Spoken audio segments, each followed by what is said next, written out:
Olá, bem-vindo ao programa Enfoque Jurídico. Nosso programa de entrevistas que trata de questões jurídicas importantes e temas do nosso dia a dia.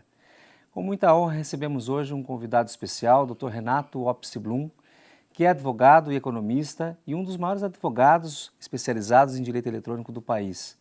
Ele é coordenador do MBA em Direito Eletrônico da Escola Paulista de Direito, onde também é professor. Ele é membro do grupo de cybercrime do Conselho da Europa, presidente do Conselho de Tecnologia de Informação da FEComércio, a Federação do Comércio de São Paulo, e do Comitê de Direito da Tecnologia da ANCHAN, também vice-presidente da Comissão de Crimes de Alta Tecnologia da OAB de São Paulo. Professor Renato, muito obrigado por sua presença, participação com o Enfoque Jurídico. Você que é um grande amigo, um grande jurista e, sobretudo, um grande professor nessa área. Muito obrigado por sua presença aqui, que muito nos honra. É um prazer, Castilho. Eu que agradeço o convite. Muito bom, Renato. Nós vamos falar, dentre vários temas, né? Começando já com um tema mais recorrente, que são os crimes digitais. Mas antes, nós fizemos um VT para falar sobre um pouquinho do conceito. Vamos dar uma olhadinha e a gente volta para comentar. Crimes virtuais são os delitos praticados através da internet que podem ser enquadrados no Código Penal brasileiro e os infratores estão sujeitos às penas previstas na lei. Podem ser considerados crimes virtuais: ameaça, difamação, estelionato, preconceito, falsa identidade, pirataria, dentre outros. Muito bem, Renato. Aí temos esse conceito, né? Vamos explorar um pouquinho o que é essa questão dos conceitos do crime de ameaça, de difamação, como isso acontece no ambiente do direito eletrônico. Castilho, hoje nós temos um problema, né? A dificuldade da sociedade em perceber, em absorver, em contextualizar a evolução tecnológica. Então, tudo vem muito rápido. E essa coisa de vir muito rápido tem um impacto direto na interatividade. Então, nós todos hoje, sem exceção, temos aí dispositivos móveis, telefones celulares, né? O Brasil tem mais de 250 milhões de telefones celulares. Muitos deles, né, telefones com câmera, telefones que interagem, que acessam a internet, isso em crescimento. Aliás, essa é uma característica do brasileiro. O brasileiro ele é, por natureza, né, interativo. Só que isso tem um preço, né, isso tem um custo. Infelizmente, aqui no Brasil, o índice dos crimes digitais ele é muito alto e vem crescendo, e crescendo bastante. E o desafio que nasce é como combater, ou pelo menos como gerir, como combater até fica um pouco complicado hoje em dia, dadas as circunstâncias que nós temos. Mas No Estado não tem nem aparato para combater, né? Isso ainda. Outro ponto, né? Interessante, mas como é que nós podemos suportar, talvez seja essa a palavra, os problemas, os crimes praticados por meios eletrônicos na modalidade digital. O que nós temos aí hoje, número 1 aqui no Brasil, são os crimes contra a honra. Então, primeira etapa, né, no topo da cadeia. Vem difamação, calúnia... Calúnia, difamação, injúria, etc. Né? Mas crimes contra a honra, ofensas em geral, montagem de fotos, muitas vezes até utilização indevida de fotos, né, tiradas em situações não desejadas. Fakes, né, os fakebooks que tem, Gostei do fakebook, hein? Fakebook. Gostei, interessante. Primeira vez que eu ouço, enfim, que é o perfil falso, né? Exatamente. O sujeito cria um perfil falso, para obter alguma vantagem ou para prejudicar alguém. Aliás, o Brasil é o segundo país, né, em números absolutos, no Facebook. Olha que interessante. É mesmo? Quer dizer, em utilização do Facebook? Utilização do Facebook, em números absolutos, né? E olha que interessante, em números, falando de uso de internet, nós somos o quarto país. Quem que está na nossa frente? Nós temos aí, até em função, né, da utilização, o Japão, que tem 154 milhões, nós temos aproximadamente 100 milhões. Depois do Japão, nós temos a China, aliás, a China não, os Estados Unidos, com 200 e poucos milhões, e depois temos os Estados Unidos, e depois a China com 300 e poucos milhões, não vamos passar nunca a China em função da população, né? Mas devemos passar o Japão e tudo indica que o Brasil vai ocupar a quarta posição aí nos próximos 2 anos. Estou trazendo esses números, né, para contextualizar um pouquinho a situação que nós enfrentamos. Na nossa área, que é a legislação, né, nós temos um grande problema, que é a dificuldade, talvez até pela falta de especialização, eu defendo a especialização do judiciário, a estruturação e especialização da polícia. Exatamente, né? Que as pessoas conheçam mais, não só a legislação, mas entender o comportamento do brasileiro. Quer dizer, se nós estamos num ranking aí dentre os 4, né, na posição de que utilizam a tecnologia, naturalmente nós teremos que ter um aparato para suportar todos os problemas que decorrem disso. Isso e é é isso que não fundamental. tem, né? É fundamental. O Judiciário, Ministério Público, Polícia, advogados. Porque muita gente questiona e diz, mas essa é uma questão que pode acontecer, é futuro. Não. Essa é uma questão presente e toda a sociedade, se não sofreu, vai sofrer. Aliás, uma pesquisa recente, que eu até li hoje, né, nós temos aí um crime digital acontecendo a cada 15 segundos. Uau. Então, nós estamos falando um pouquinho aqui, a cada 15 algum frases tá... alguma coisa vai acontecer.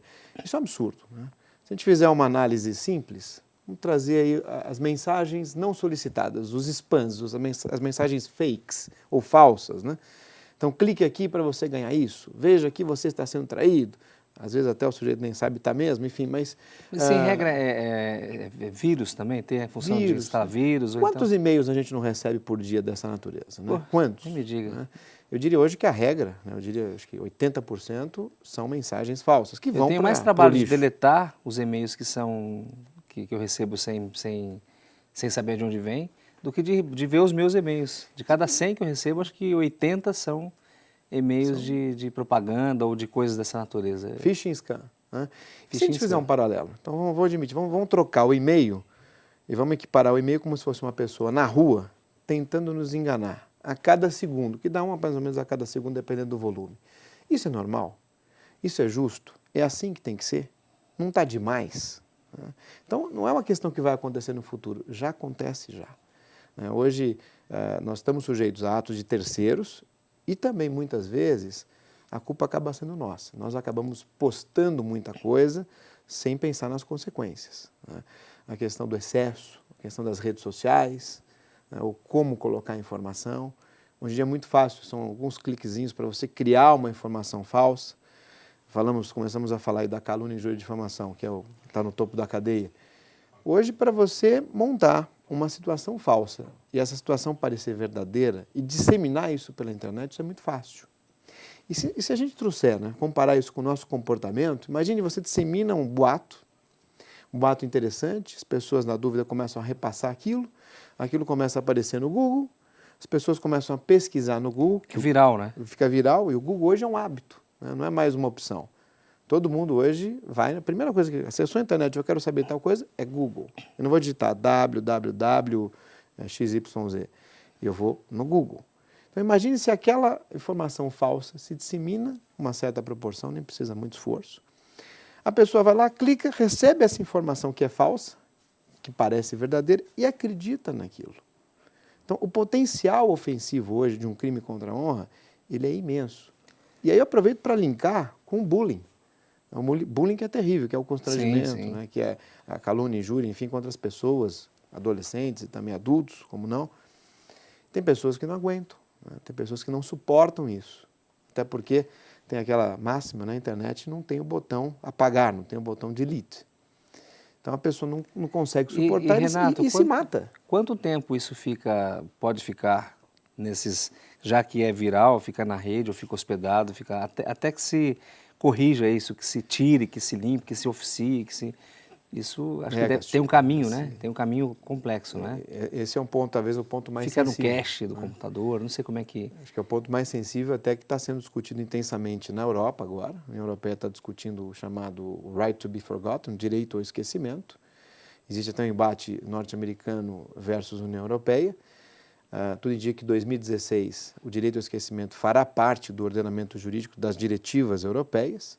Aqui no Brasil, o Conselho da Justiça Federal já tem um enunciado admitindo, né, o direito ao esquecimento. Nós já temos alguns julgados nessa linha, o que eu acho muito positivo. Eu compactuo com essa corrente, com essa ideia. É importante que tenha, né? Até para poder ter uma direção mais célere de como não pode ficar tudo para sempre, né? Claro. Então, não é tudo aquilo que tem valor, inclusive, não é tudo aquilo que é legal, que é legítimo, enfim. Agora, a questão é, como nós poderíamos, claro, contando com mecanismos legais, mas como é que nós poderíamos efetivar uma obrigação de retirada de um conteúdo, considerando que muitas pessoas, muitos sites, são muitos entes que estão hospedando aquele conteúdo. Será que o provedor, né, de conteúdo, será que o buscador teria que ter uma responsabilidade mais intensa em virtude da sua atividade? E aqui eu coloco até um pensamento, né? Qual qual é a sua opinião? Qual é a pessoa hoje, né? Qual é a nova pessoa hoje que tem a capacidade, que tem o poder de ligar e desligar aquela chavinha, colocar ou retirar um conteúdo? Se essa pessoa existir, e se essa pessoa, a partir da sua atividade, né, tiver a capacidade, o poder de influenciar inúmeras, milhões, né, centenas de milhões de pessoas, será que nós não deveríamos nos preocupar do ponto de vista jurídico com esta pessoa e discutir a sua responsabilidade? Como é que funciona isso hoje? Então, quando você tem uma multiplicidade de entes hospedando certo conteúdo ilícito, e falando sempre, né, de conteúdo ilícito, Sim. aqui é importante deixar claro isso. Estamos falando de fatos que têm origem criminosa, né? Exatamente. Como é que funciona hoje? Então, até em função do componente tempo. O tempo hoje ele pode ser um inimigo muito, muito sério e muito crítico nessa investigação e remoção. Então, trazendo o componente tempo, essa pessoa, que é o provedor de conteúdo, ela pode remover aquele conteúdo ilícito no menor tempo possível para que aquele conteúdo não se propague, ou se propague o menos possível. Então, partindo dessa linha, como é que se faz? Avisa-se o provedor de conteúdo que ele não tem e nem deve ter obrigação de fiscalizar, essa não é a atividade dele. Mas uma vez avisado que alguém está usando indevidamente, muitas vezes até contra as próprias regras ou termos de uso dos provedores, mas alguém colocou, postou, né, levantou ali um conteúdo ilegal, este provedor, tomando conhecimento, ele tem a obrigação de retirar esse conteúdo do ar. Essa é a posição majoritária, quase pacífica, da jurisprudência nacional e internacional também. A União Europeia tem esse posicionamento. Os Estados Unidos, com algum foco mais específico, mas caminha para ampliação desse instituto. E eu não vejo outra saída. Eu acho que o provedor de conteúdo, não fiscalizando, mas tendo ciência, ele tem que ajudar, ele tem que colaborar, até para que a gente tenha um ambiente digital mais saudável. E tem que ser responsabilizado também. Caso não retire, né? Caso não retire. Caso não retire, sim, você comunica. Porque não é simplesmente ele ter uma validação através do seu contrato de termos de uso que ele fica sem ter que responder, sem responsabilidade. Penso que ele tenha que ter mecanismos de avaliar, de validar aqueles dados que ele ali comporta, né? Existe muita confusão hoje, dificuldade de compreensão do que vale, né, do público leigo. Então, muitas vezes o provedor de conteúdo, ele diz, olha, mas isso aqui não está nos meus termos. Mas, por outro lado, isso é ilegal, ou seja, a lei sobrepõe a qualquer termo de uso, né? E se houver uma ilegalidade, isso tem que ser removido, tem que ser indenizado, enfim, seja lá qual for a medida. Às vezes a sociedade não compreende. Nós até brincamos quando falamos em termos de uso, todos nós, né, sem exceção, quando baixamos algum conteúdo ou contratamos um serviço na internet, aparecem aqueles termos que nós sempre lemos, né, detalhadamente, todas as cláusulas até o final, só a partir daí que nós clicamos, né, aceitar. Antes fosse assim. Né? Antes fosse assim. Passam correndo aquilo para poder... Que dá uma outra questão jurídica interessante, mas é chato. Às vezes nós perdemos tempo, mas é importante fazer essa leitura para saber os direitos, deveres e obrigações de cada um. Você falou de uma coisa interessante, Renato, de pessoas que têm, né, violado a sua intimidade, enfim, a sua dignidade, e que podem até chegar a se matar. É o caso comparando aí com o bullying, né? É um assunto que eu ainda quero falar um pouquinho, mas eu vou pedir licença para a gente fazer um intervalo e nós voltamos já já para falar um pouco mais sobre isso. Invista em seu futuro. Faça pós-graduação na EPD, melhor corpo docente do Brasil. Mais de 30 áreas do direito. Localização estratégica. Confira condições especiais para matrículas para o segundo semestre de 2013. Acesse nosso site www.epd.edu.br.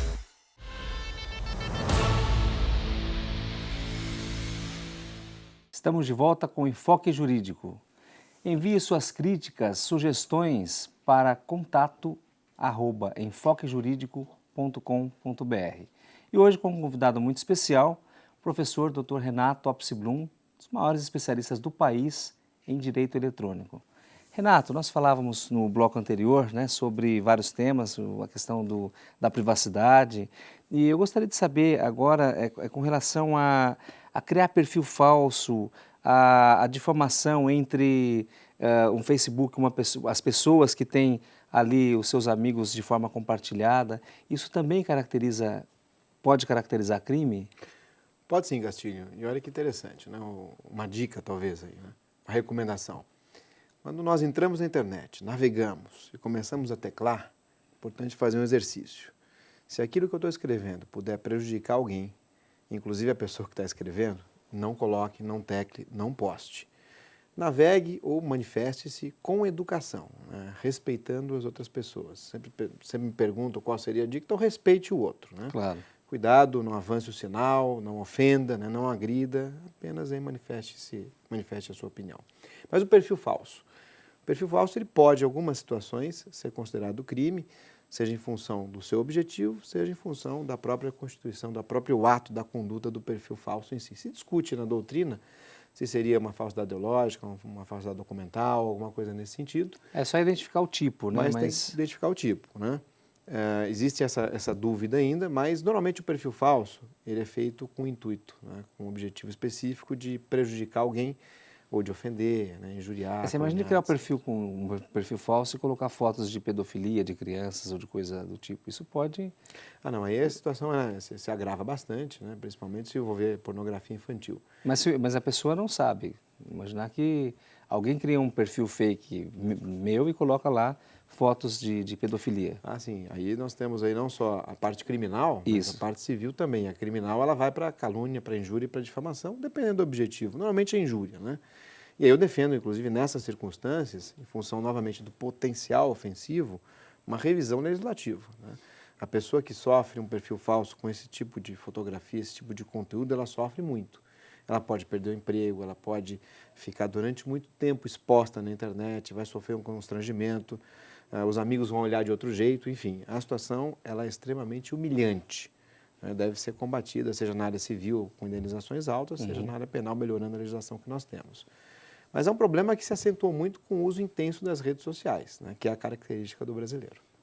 Pois é, vamos pegar como exemplo aqui o caso da atriz Carolina Dickmann, né? Que até originou uma lei apelidada de Lei Carolina Dickmann, né? Que teve as suas fotos publicadas na rede social e de forma viral acabou não denegrindo, mas expondo a sua imagem de forma... Ah, sim, não, inclusive até hoje algumas fotos ainda estão no ar, né? Aquele desafio de como retirar isso, se é que dá para retirar. Pois é, nós temos que pedir licença para a gente mostrar um VT que nós fizemos sobre isso, vamos dar uma olhadinha para a gente falar. Em vigor desde 2 de abril, a Lei 12.737/2012, popularmente conhecida como Lei Carolina Dickmann, regulamenta os cybercrimes praticados no Brasil, punindo todo e qualquer tipo de violação dos mecanismos de segurança da internet para obtenção de informações privadas ou comerciais. A nova lei classifica como crime justamente casos como esse, em que há invasão de computadores, tablets ou smartphones conectados ou não à internet com o fim de obter, adulterar ou destruir dados ou informações. Muito bem, Renato. E aí? Quais são os crimes mais comuns que se enquadram nessa lei? E olha que interessante, né? Até abril deste ano, abril de 2013, nós tínhamos uma lacuna, que era com relação ao acesso indevido, à invasão, como está disposto na lei. Em tese, essa lacuna, pelo menos técnica, ela foi fechada. Porém, a redação da Lei 12.737, que infelizmente está associada à Carolina, todo mundo lembra dela quando fala dessa lei, o que não é bom para ela também. Claro, mas é uma questão cultural, né? Ficou. A Lei Pelé tem sempre um apelido a uma lei, né? Que é ruim, né? O problema é que as pessoas lembram, vão pesquisar e as fotos estão lá ainda, né? Altamente constrangedor. Mas olha que interessante, Castilho. A lei ela tem tantas condicionantes que dificilmente alguém será condenado com base nessa lei. Seja em função da pena baixa, portanto, a chance de prescrição é altíssima, seja em função das condicionantes, inclusive da necessidade de prova técnica. Então, o que diz a lei hoje? Na verdade, trata da invasão, mediante quebra de mecanismo de segurança e com o fim de obter, né, certos dados. Bastam duas perguntas, né? O que é mecanismo de segurança, o que vem a ser essa quebra? E a simples invasão, eu invadi, eu visualizei, né? Eu não obtive necessariamente, visualizei. Será que visualizar é obter? E a prova disso? Fica essa crítica. Além da prova, identificação, rastreamento, etc., enfim. Que é até uma questão que eu gostaria de comentar hoje, que é um ponto positivo para o Brasil, as técnicas de investigação. Mas nesse caso da Carolina, fica muito difícil você chegar na configuração, né, e na penalização de alguém em função dessas condições. Imagine, por exemplo, os nossos telefones celulares, nossos smartphones, né? Nós temos o hábito de deixar, até por segurança, vivemos no Brasil, de forma automática a entrada da senha. Então, eu, por exemplo, deixo a cada 5 minutos. Acredito que você também, a cada 5 minutos. Eu deixo, acho que a cada 2 ou 3, não sei. É um trabalhão que você tem que colocar senha toda cada vez hora que entra. para, né? Imagine se durante esse tempo de 2, 3 ou 5 minutos, alguém acesse, entre aspas, invade o seu dispositivo móvel. Não é crime. Mas o nosso comportamento é esse, mas não é crime. Então tem alguma coisa errada, falhou nesse ponto. Então, ponto positivo, ok, fechamos a lacuna. Mas se alguém pegar o meu celular nesse período e mandar uma mensagem ofensiva para alguém? Então, a invasão não vai ter. Mas teve uma conduta criminosa. Ele pode ter se passado por você, eu não vejo aí onde... Não é um crime. Onde nós poderíamos enquadrar na legislação penal. Civilmente, ok, você vai ter um prejuízo, a pessoa, se identificada, vai ter que reparar. Mas do ponto de vista criminal, tem um problema, tem uma lacuna, né? Tem uma falha que precisa ser ajustada. Parece que agora na reforma do Código Penal nós vamos ter essa chance de fazer esse ajuste. Muito bom. Você imagina se alguém nessa situação que você exemplificou, fala alguma coisa muito ofensiva para o seu chefe, manda um e-mail, um torpedo, uma mensagem, um SMS, um WhatsApp para o chefe. E isso gera a demissão desse indivíduo. Quer dizer, o prejuízo já aconteceu, né? O parágrafo 1º, se não me engano, o inciso 1º da Carolina Dickmann, da 12737, ele tem uma causa de aumento se houver prejuízo financeiro a partir da invasão. Só que no nosso exemplo que nós estamos conversando aqui não vai ter invasão, porque eu estou dentro daquela lacuna, né, daquela janela de tempo que a senha não entrou. Então, fica aí uma sugestão de ajuste. Houve uma melhora também, nós temos que criticar e também elogiar os pontos positivos, como não? Quando há a obtenção e utilização de informações corporativas, comerciais, industriais, a pena que hoje não, que até abril era de 1 ano, agora ela vai para 2 anos. Quando essa utilização ocorre a partir da invasão configurada. É importante isso, né? Você tem que fazer prova disso primeiro. É uma outra questão, né? Sempre nós vamos ter que ter a prova pericial. E como é que fica a prova pericial? Quem faz a prova, quanto tempo demora? A parte técnica, que é um elemento fundamental na discussão do direito eletrônico, direito digital, etc., né? Além dessa questão da evidência. Se a gente não identifica, se não se conseguir chegar à autoria do crime, de nada vai valer a lei. E como é que se faz essa investigação hoje no mundo, né? Então você tem 2 formas, notadamente na área policial, na investigação, e também na área civil. Há essa possibilidade aqui no Brasil também na área civil. Curiosamente, na área policial vai demorar mais que na área civil, né? Os mecanismos processuais... Por falta de aparato também, né? Por falta de aparato, por falta de deficiência da própria legislação. Mas, em contrapartida, o processo civil nos dá a oportunidade de obter, né, uma antecipação de tutela, por exemplo, com imposição de multa às clientes, e, a partir daí, agilizar um pouquinho esse processo. Até quebra porque de o sigilo ilícito também. é civil também, né? Quebra de sigilo, etc. O que acontece é que, muitas vezes, você tem que adotar vários procedimentos desses para se chegar a um local, que não necessariamente vai ser o local em que a pessoa estava ou que foi relacionado àquela pessoa. Mas, normalmente, é o seguinte, imagine que alguém te mande, alguém use o Gmail, né, o mais usado hoje, e mande um e-mail com algum conteúdo ilegal, uma calúnia, injúria, difamação, uma pornografia infantil, seja lá qual for. E eu preciso identificar aquela pessoa para responsabilizar. Claro. O que se faz? A preservação adequada da evidência, nós podemos discutir mais um pouquinho. A partir daí, eu preciso saber qual foi o IP. Né? O IP hoje, boa parte da sociedade já sabe a identidade do Todo mundo que acessa a computador. Internet, né, sem exceção, todo mundo hoje, quando deu aquele cliquezinho, começou a navegar, ele está usando um IP, que é dado, né, pelo provedor de acesso, normalmente as companhias telefônicas, etc. E a partir da navegação com este número, quando você visita um site, o site guarda esse número. Então, para saber esse número, no caso do Gmail, eu vou pedir para o juiz obrigar o Google a me dar este número. Que, em tese, do ponto de vista jurídico, daria uma outra discussão aqui, eu acho que até não seria necessário a hora judicial, porque você não está individualizando nem identificando ninguém, identificando uma máquina, mas sim, questões à parte. Hoje se consolidou na jurisprudência brasileira fazer dessa forma. E ponto positivo, que aqui é muito rápido. O Brasil hoje talvez seja o país mais rápido em que a identificação acontece na investigação desse tipo de crime. Isso é muito positivo. Um avanço aí importante. E por que antecipação de tutela? Onde é que está o periculum in mora aí?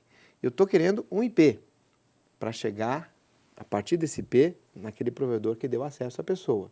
Então, Google é o conteúdo. A demora pode perecer o direito. Pode acabar. Além de ocorrer, eventualmente, a perda, a pessoa pode, a qualquer momento, sair daquele local. Então, tem que ser tudo muito rápido. Nós falamos do tempo no bloco anterior, né? Sim, sim. Tem que ser tudo muito rápido. E, nesse ponto, o Judiciário brasileiro está indo muito bem.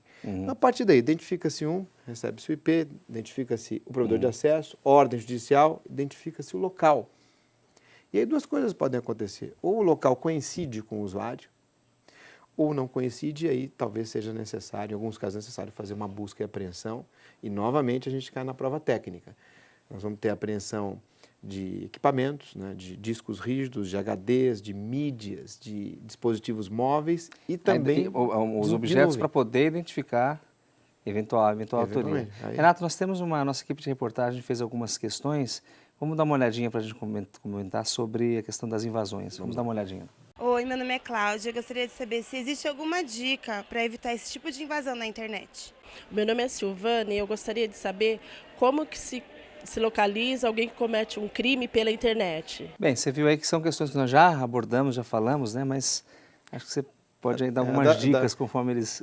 Da Silvana nós respondemos agora, né? Então, só complementando, Silvana, aí na busca e apreensão, os peritos vão avaliar tecnicamente aquilo que eles vão achar nos bens apreendidos.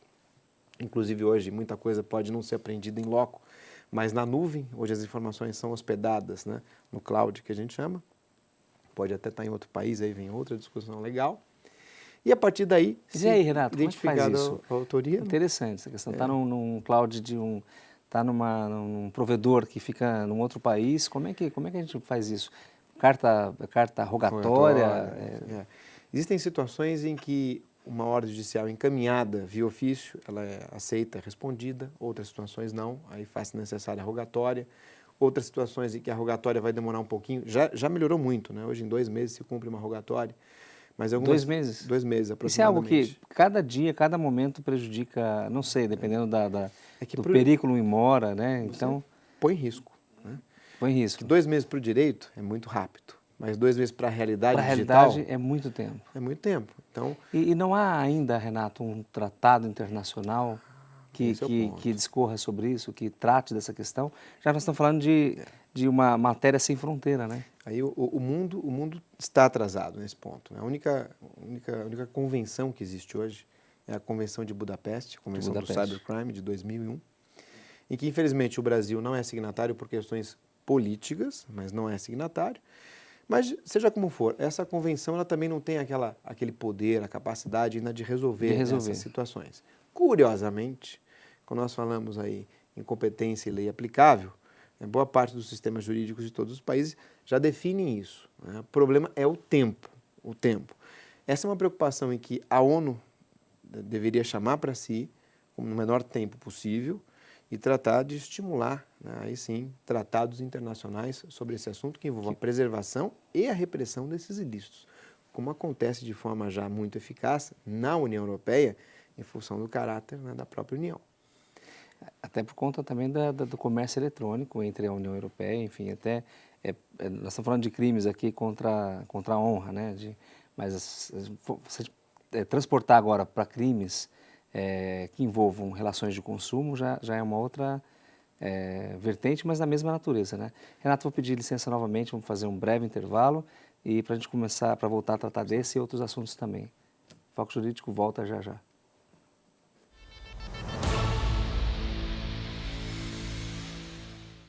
Invista em seu futuro. Faça pós-graduação na EPD, melhor corpo docente do Brasil.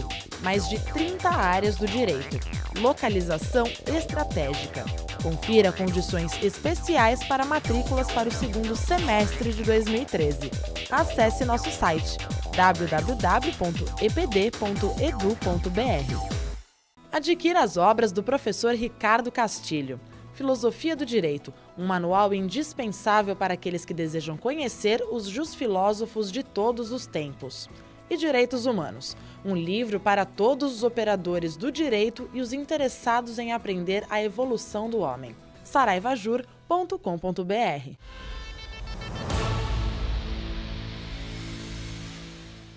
Olá, estamos de volta com o programa Enfoque Jurídico e você pode mandar um e-mail para contato@enfoquejuridico.com.br com as suas sugestões, críticas ou mesmo sugestão de temas para os próximos programas. Hoje um convidado muito especial, o professor Renato Opsi-Blum, um dos maiores especialistas em direito digital e eletrônico do país. Renato, nós voltamos no bloco anterior com um tema sobre invasão, sobre privacidade e ficou uma pergunta também de uma telespectadora sobre como ela pode fazer para evitar eventual invasão no seu computador. O que você tem a dizer aí? A pergunta da Cláudia é muito interessante, porque envolve todo mundo, né? Sem exceção. Então, o que você pode fazer, o que nós podemos fazer para evitar uma invasão? Então, é uma questão mais técnica e também comportamental. Do ponto de vista técnico, tenha um antivírus. É fundamental um antivírus atualizado. Atualize também os programas que você usa, o seu sistema operacional, seja lá qual for. Deixe ele sempre atualizado, que ele seja legal, não seja pirata. Procure sempre desconfiar de coisas que fogem ao parâmetro normal do dia a dia. Então, você ganhou uma promoção. Clique aqui nesse link para, enfim, ver o que está acontecendo com a sua vida. Eu sou do governo XYZ, tenho 2 milhões para te dar, alguma coisa nesse. Tudo que fugir ao normal, tome cuidado. Cuidado com sites do governo, né? Quando assim Receita Federal, Serasa Expira, em várias instituições, eles não mandam e-mails assim, né? Infelizmente, o brasileiro é muito criativo, né? Ele faz os phishing scans vinculados a certas ocasiões, certas instituições, faz aquilo parecer verdade. Então, a gente chega perto das eleições, começamos a receber uma montanha de e-mails, entre aspas, em nome dos tribunais regionais eleitorais e daí por diante.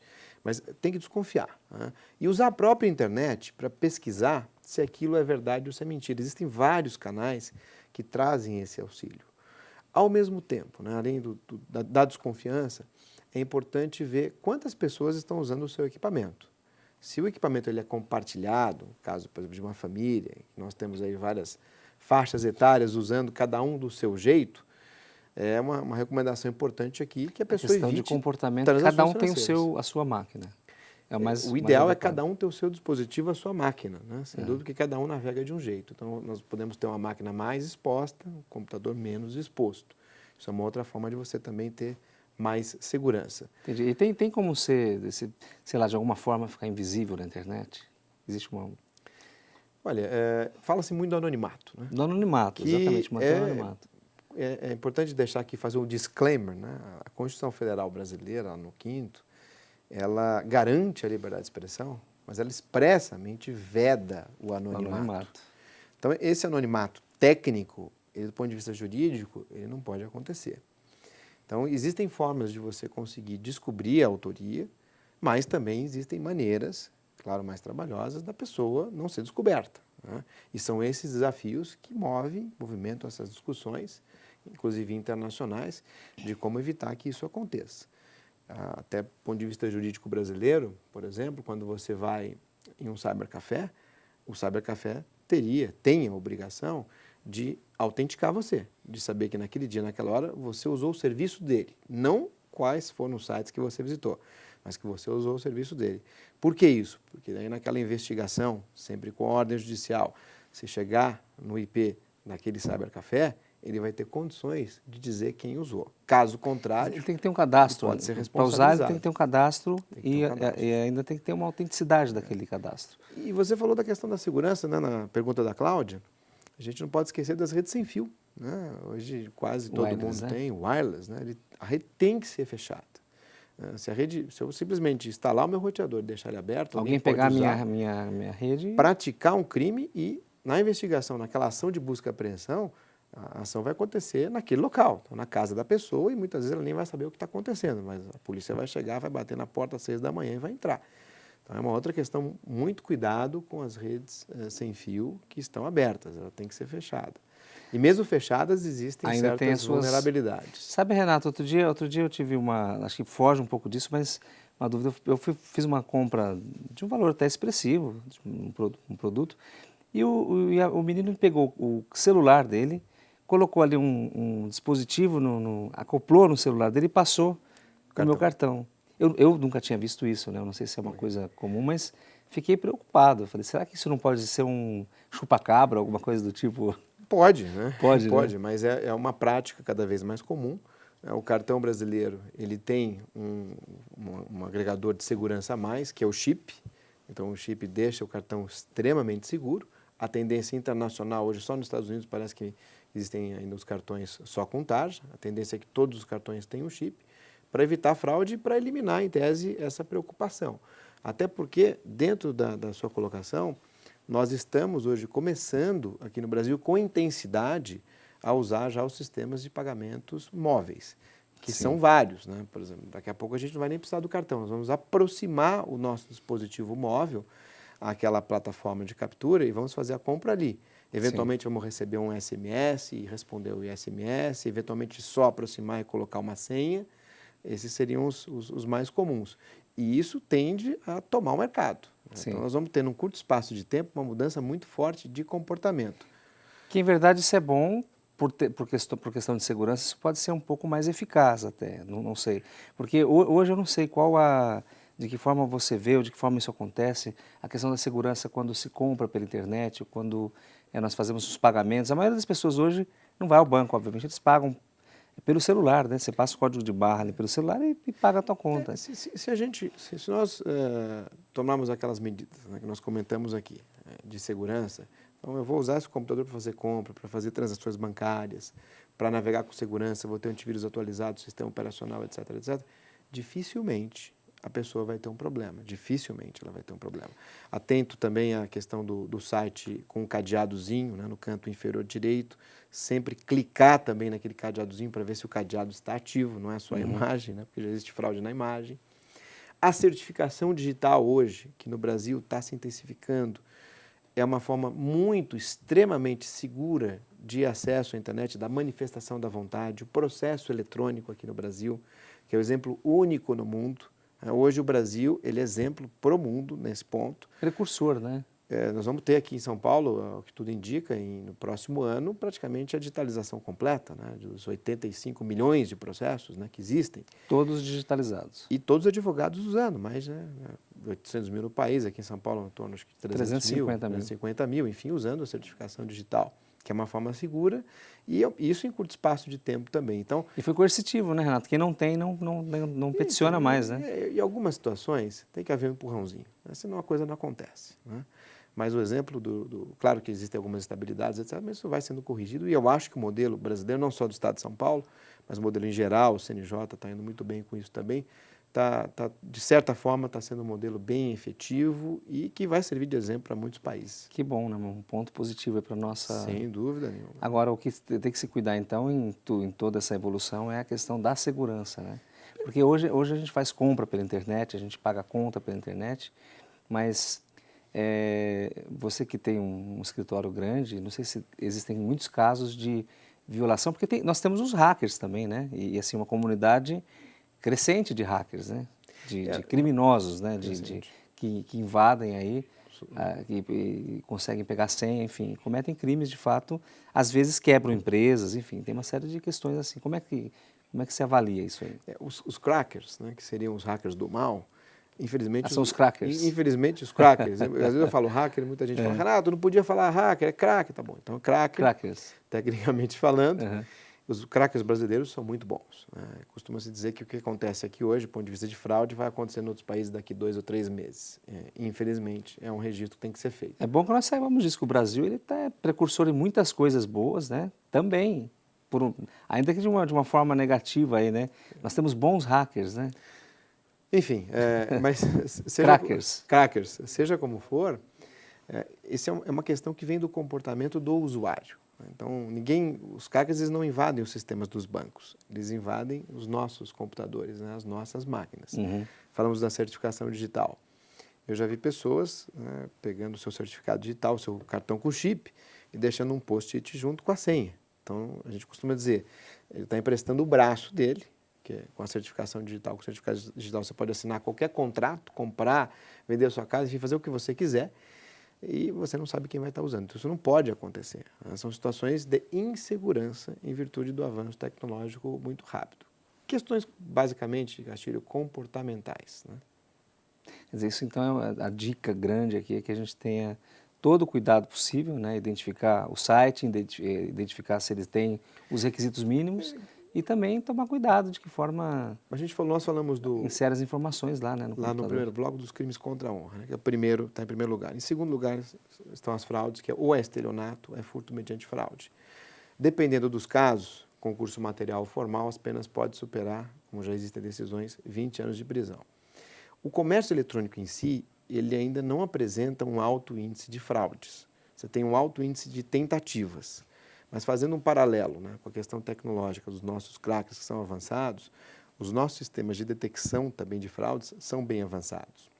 Então, existem muitas tentativas, mas no comércio eletrônico ainda pouca efetividade. Eu acredito que com o avanço, né, do sistema de pagamentos móveis, da forma como vai acontecer, nós vamos ter mais segurança ainda e mais efetividade. Então, eu acredito que o comércio eletrônico brasileiro, via pagamentos móveis, vai ser um exemplo para o mundo também. Nós já temos uma regulamentação inicial, via medida provisória. Teremos, em mais ou menos 5 meses e meio, uma regulamentação específica do Banco Central, da Anatel, para que a gente tenha um impulso final desses pagamentos via sistemas móveis, telefones celulares, smartphones, etc. E como é que está, falando agora da legislação, Renato, como é que se compõe a consolidação, se já há uma consolidação de uma legislação para essa matéria no Brasil? Você acabou de dizer que nós estamos construindo algumas, mas o que tem? Como é que está hoje? Nós temos aí mais de 200 projetos de lei que tratam de internet como um todo, né, do direito eletrônico, modalidade digital. Mas temos algumas lacunas, por exemplo, a proteção de dados. O Brasil hoje é um país que está atrasado nesse sentido. Só fazendo um parênteses, eu defendo e deixo registrado aqui a necessidade urgente de que nós tenhamos um parlamento especializado com procedimentos específicos para legislar na área de tecnologia. O tempo que se demora hoje para legislar é um tempo que pode muitas vezes se perder e vamos gastar dinheiro bom, né, num Explica resultado isso, ruim. Renato. Um grupo especializado, Deputados com que só vão, ou senadores que só vão legislar nessa matéria com procedimentos, né, legislativos curtos. Senão é melhor não fazer nada, porque a lei corre o risco de ficar defasada. Mas instituições, por exemplo, a que você preside lá na FEComércio, né, podem colaborar nesse sentido de desenvolver. Devem, sim. Devem, né? Acho que Devem, esse é o papel, talvez, dos cientistas, dos juristas, para que possam subsidiar o parlamento. Inclusive, nesse sentido. lá na FEComércio, nós já fizemos vários projetos de lei. leis. Sim. E participamos ativamente dessas discussões, desses debates, etc. Aliás, inclusive, vai ter agora o 4º evento Crimes Eletrônicos, Formas de Proteção, gratuito, né, para quem quiser, dia 12 e 13, lá na FEComércio. Só entrar no site e fazer a sua inscrição. Temos só, acho que mais ou menos 1.000 inscrições no ano passado. Se não me engano, 3 semanas antes isso já foi esgotado. Então fica essa dica também. Mas o mundo inteiro, Castilho, tem a dificuldade de legislar nessa área. Seja pela complexidade, seja pelo componente tempo, seja pela necessidade dos tratados e convenções internacionais, para que a gente tenha, né, efetivas formas de investigação e repressão desses ilícitos. Talvez nós tenhamos que ter uma legislação mais avançada e mais clara, e também você acredita que nós temos que ter um judiciário especializado, um poder judiciário especializado? Eu defendo isso. Apesar do judiciário brasileiro hoje ser muito próximo e, na minha opinião, resolver muito bem essas situações, é sempre importante. Fizemos agora na Escola Pós da Magistratura o primeiro curso de Direito Digital, né, para magistrados, servidores, etc. Foi muito interessante. Falamos da questão da proteção de dados, né? O Brasil hoje ele está muito atrasado, né? A Argentina tem a sua lei de proteção de dados há mais de 5 anos. O Uruguai, há 2 anos, acabou de ser certificado como Porto Seguro Safe Harbor pela União Europeia. O Peru tem a sua lei, a Colômbia também, até o Paraguai tem. Nós não temos. Temos um anteprojeto interessante, bem feito, mas que não vai para o Congresso. E por quê? O Brasil sente, não sei. Será que vamos colocar na pauta aí também das reivindicações agora, então? O Brasil sente falta mais um item. O Brasil hoje, para trocar dados com a União Europeia, ele tem uma série de dificuldades, né? Tem que ter contratos específicos, muitas vezes até usar empresas de outros países, porque aqui nós não temos a mesma proteção que existe lá na União Europeia. Os Estados Unidos faz parte também do Safe Harbor, mais de 40 países, nós estamos nesse ponto atrasados. A coleta de dados, né, o tratamento, processamento, nós chamamos hoje do Big Data, né? Então, esse Big Data, que é essa montanha de informações que são coletadas e armazenadas na navegação, na interatividade, no uso das redes sociais e daí por diante.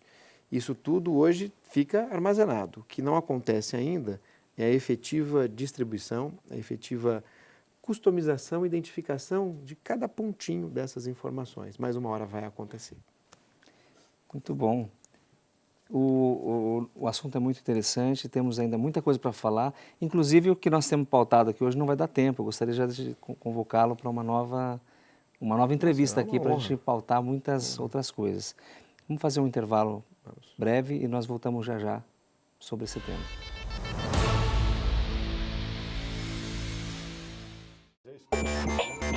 Olá, convido você a nos assistir e participar do programa Ambiente Legal.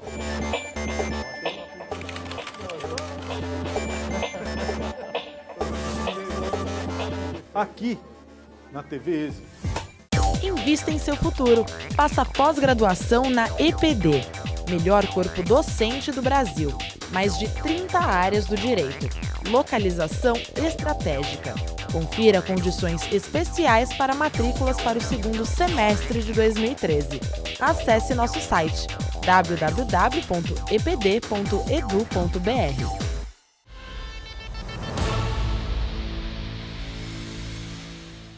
Estamos de volta com o programa Enfoque Jurídico. E hoje recebendo aqui o advogado especializado em Direito Eletrônico, Dr. Renato Opsblum.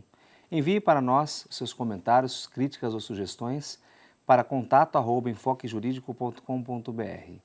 Renato, agora nesse último bloco quero abordar de algumas questões que são relativamente novas, embora já existam aí, que você explique para o nosso telespectador, né, o que significa, por exemplo, o que é a Deep Web, como ela funciona e o que é isso? A Deep Web, na realidade, é um ambiente, né, o underground da internet, um ambiente escuro, inclusive, em que os crackers, né, se comunicam. Então, ali há a venda de números de cartões de crédito. Só é usado para o mal? Normalmente, sim, só para o mal. Tá. De senhas, uma série de condutas ilícitas acontecem ali.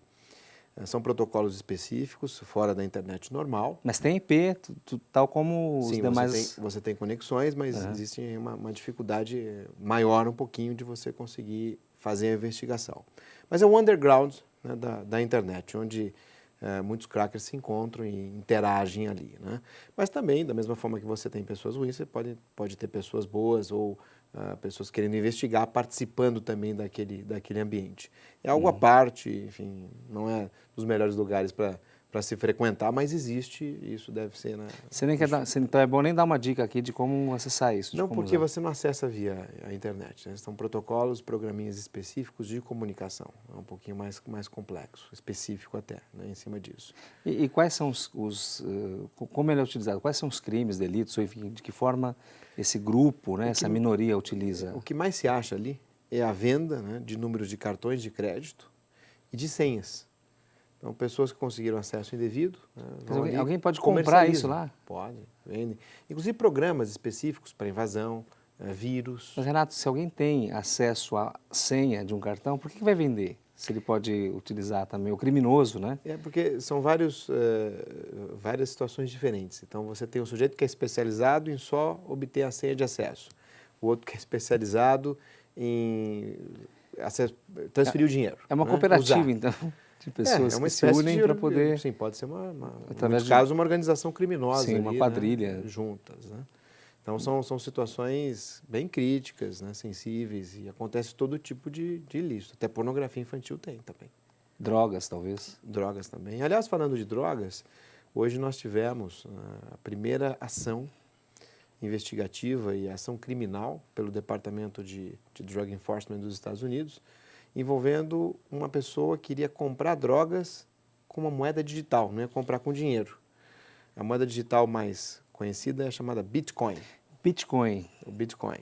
O Bitcoin, na verdade, O dinheiro eletrônico. o dinheiro eletrônico, né? Seria a moeda de bits. Na verdade, é um serviço, né, legal, legítimo, etc. Muita gente usa. Nos Estados Unidos até existem advogados que já cobram seus honorários e aceitam bitcoins, como se fosse um escambo.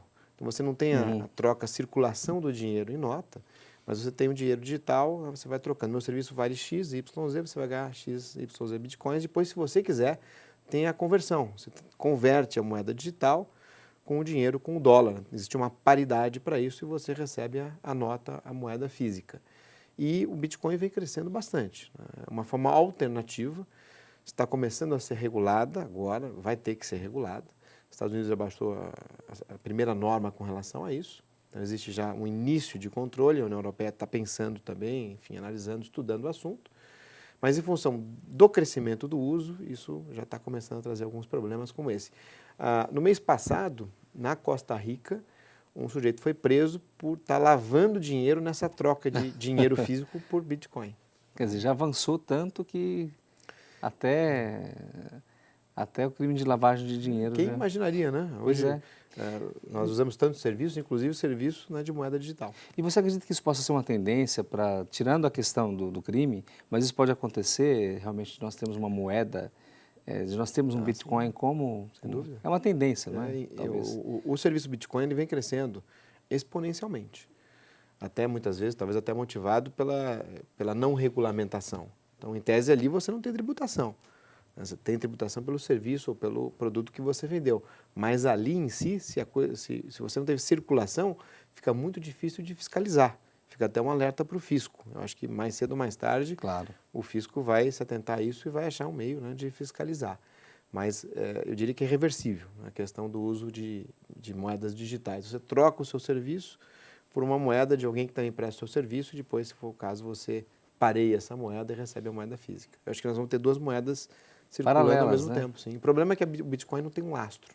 Então, isso pode gerar um risco econômico interessante. Falando um pouquinho aí da minha parte econômica da época, faculdade de economia. Né? Então, você não tendo lastro, você pode ter uma instabilidade, uma volatilidade e uma especulação muito grande também, inclusive no Bitcoin. Mas aí fica para um debate, né? Claro, é um tema que merece aí uma reflexão maior e como ainda é relativamente novo, né? Acho que ainda coisas novas vão acontecer, né?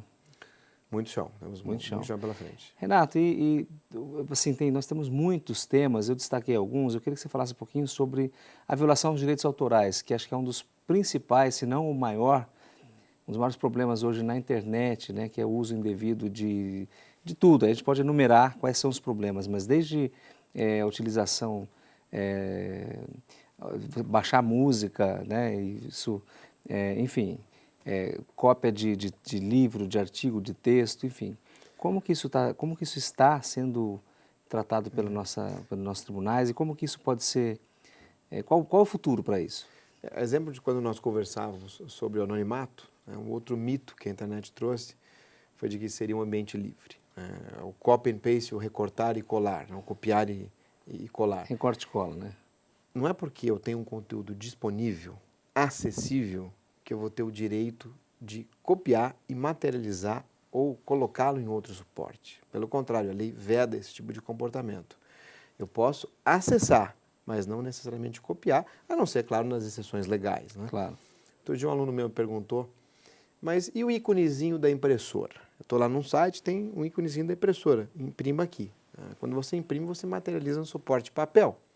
Será que não seria uma autorização tácita, né, para você não violar os direitos autorais? Uma pergunta interessante. Aí eu devolvi a pergunta com uma outra pergunta. Será que o site, ele detém efetivamente aqueles direitos autorais para tacitamente, ou com esse caráter, dar essa autorização?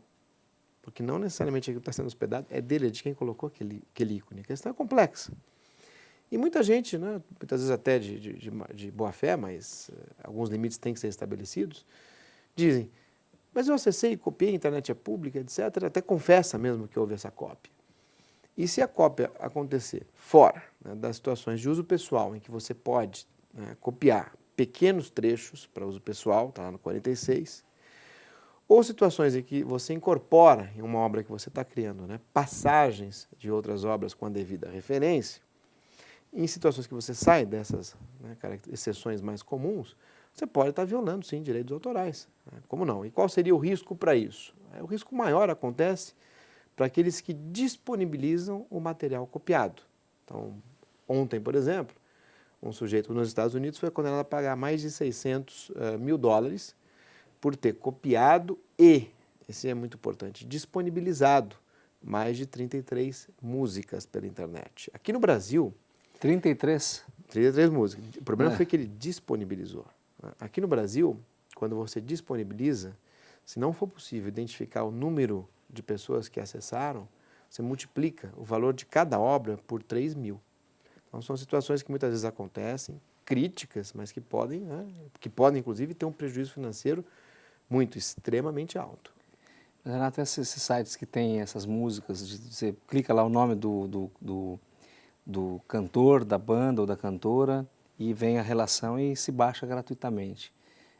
Isso é comum ou isso é uma coisa que acontece? Já foi pior, né? Já foi pior porque existe também uma questão interessante, Castilho, que o mercado até questiona, que é o valor. Né? Então, antigamente, alguns anos atrás, o valor era muito alto. Hoje você baixa a música legitimamente $1. por $1, um pouco menos talvez, mas então a sociedade recebe bem isso também. Então isso ajudou a diminuir um pouquinho, né? Então vamos licenciar adequadamente a música, ao invés de piratear a música. Mas existem muitos sites que disponibilizam. Os sites que a gente encontra, que seriam exemplos de sites legítimos, são de músicas clássicas, por exemplo, né? Músicas antigas que já passaram aquele prazo de 70 anos, mais um, tem domínio público. E já estão no domínio público. Mas fora isso, né, fica o alerta, né? Cuidado com copiar na íntegra. Mas agradeço imensamente a sua participação aqui, você é um grande amigo, um grande professor, um grande jurista, enfim. E eu agradeço aqui. Fica aqui o convite para voltar então. E você que nos assistiu, agradeço a sua audiência e nós voltamos na próxima semana com mais um Enfoque Jurídico.